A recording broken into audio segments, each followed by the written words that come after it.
চন্দ্র মণ্ডল। জন্ম উত্তর 24 পরগনা জেলার রামনগর গ্রামে। পেশায় চিকিৎসক। ছোট থেকেই বিভিন্ন পত্র পত্রিকায় লেখালেখি ও সাহিত্য চর্চার প্রতি আগ্রহী। সাহিত্যের প্রতি অনুপ্রেরণা ও আগ্রহই আজ লেখক। মেয়েটি পড়াশোনায় ভালো, গরিব দুঃখী, কত সাহায্য করে বই কিনেছিল, কলেজে যাবে, পড়াশোনা করবে, ভালো চাকরি করবে। হাজারো রঙিন স্বপ্ন ছিল মনে। সেই স্বপ্ন, সেই আশা, সেই স্বাদ পূরণ হলো না তার। শৈশবেই শেষ হয়ে গেল।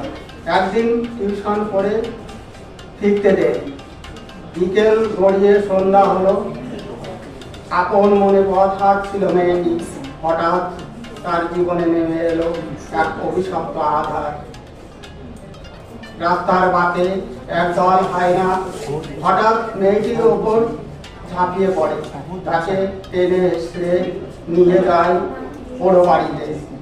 পরদিন রাস্তার ধারে মেয়েটির নগ্ন রক্তাক্ত শরীর মেলে। মেয়েটির শৈশব, রঙিন স্বপ্ন সব শেষ হয়ে গেল।